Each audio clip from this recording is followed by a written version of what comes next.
8:33 na ng umaga.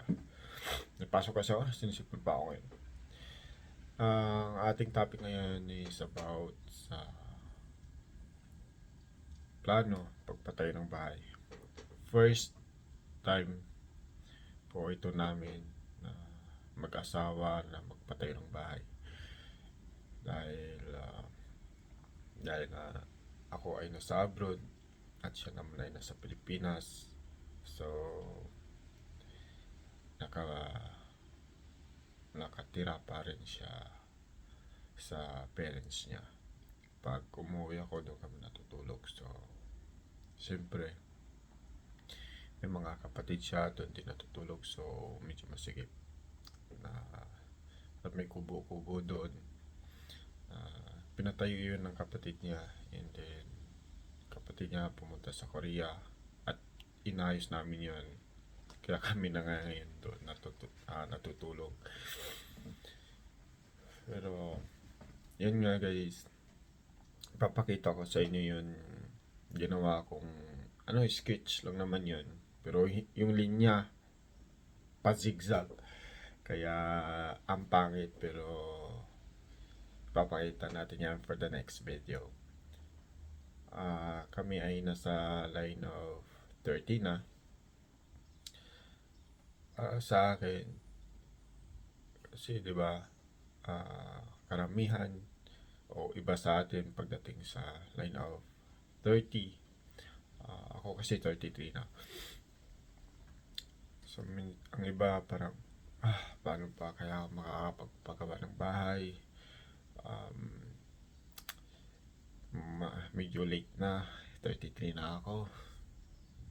Susunod na taon magta-34 na. O paano kaya to, diba?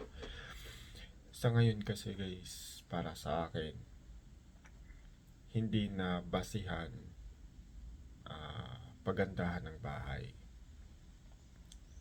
Kahit tumatanda na ang mundo, 2024 na tayo ngayon, 2025 na sa susunod na taon, ilang buwan na lang, 2025 na naman, magde-December na naman. But guys, huwag natin isipin yan. Kailangan kung moderno na ang napatayo ng bahay ng iba, ay dapat moderno din ang bahay na ipagawa mo. Wag na tayo mag-inggit sa ibang tao dahil sila ay may angat sa buhay, kaya sa buhay, kumbaga mayaman sila kumpara sa atin. Ako nasa Europe, pero hindi ko masasabi na mayaman na rin ako dahil sa Europe ako nagtatrabaho, or sa Canada ka nagtatrabaho, sa US ka nagtatrabaho, or London ka nagtatrabaho, or whatsoever, kung saan ka man nagtatrabaho, Saudi or whatsoever. Kasi bawat country naman makakaiba ang ating sitwasyon, di ba? Mga cost of living makaiba. So dito naman sa Europe, iba din. So yan ang pinaka-importante kasi sa buhay natin ngayon, as may mga pamilya tayo, may asawa at anak tayo. So huwag na tayo makigaya sa iba na uy, ganda ng bahay yun, parang gusto ko rin ganun ng style or modelo ng bahay, kailangan ko ipagawa. Pero isipin natin yung budget natin, kung ano yung makakaya natin, di ba? Iba nga dyan, half concrete, half amakan o kahoy, di ba? Kalahating simento, kalahating kahoy, para lang may bahay at may matutulugan at may bubong na sisilungan para sa pamilya, para buo ang pamilya na tinatawag. So yun guys, hindi naman natin kailangan napakalaking bahay kung tutuusin. So kami ni Mrs. ang bahay na gagawin namin, simple lang, up and down, pero maayos ang loob. So ang ginagagawin namin kasi ngayon, ang plano namin ni Mrs. for next year magpatayo kami ng bahay ay simple lang. Simple lang namin. Up and down siya. Pero siyempre, ang gagawin namin sa bahay ay siguro uunahin muna namin i-finishing ang loob at aayusin ang loob. Magpipinising na lang sa labas ng bahay pag okay na. Pero uunahin muna namin ang loob. Importante maayos. Diba? Matirahan na at malilipatan na. So, yun. Yung bahay papatayo namin ay up and down. Pero papakita ko sa inyo yung ginawa ko. Yung style. Yun. Yun yung bali 3 rooms yun. 3 rooms, 2 banyo. Siyempre, yung sa kwarto namin ni Mrs. ay may sarili kaming banyo. Yung banyo naman ng 2 room ay nasa ibaba. Separate yung shower, separate yung CR. Kaya yun yung gagawin namin na style. Pero yun nga guys, wag tayong mainggit or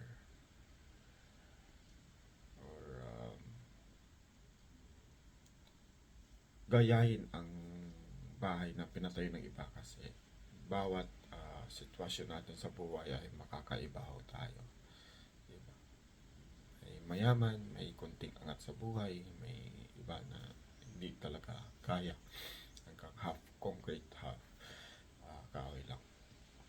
Actually, half concrete at half ay kahoy lang din ang gusto namin ni Mrs. Pero nakabili ulit kami ng panibagong lupa at yun ay 100 square meter at maayos. Okay sa malapit siya sa kalsada, so easy siya sa mga 4 wheels. Hindi na kami mahihirapan pagka nagpa-deliver kami ng buhangin para sa hollow blocks. Hindi na mahirapan, di ba? Magbuhat para dalhin doon sa lupa na pinili mo o hakotin mo pa.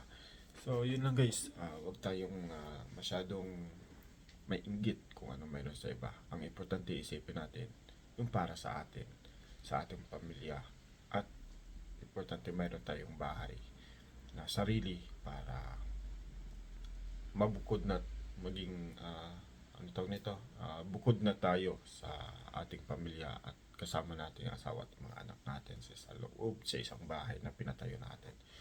So yun ang pinaka-importante guys. So yun, maraming salamat sa inyo at ako ay patuloy ko na yung kape ko kasi baka malamig na rin dito sa Europe, malamig na rin dito sa Italy. So yun guys, maraming salamat sa inyo at kung mayroon man yung subscribes, maraming salamat sa iyo, ma'am or sir, and kahit paano, diba? Ito ay kagaya ng sinabi ko, ito pong video ito hindi ito totaling vlog.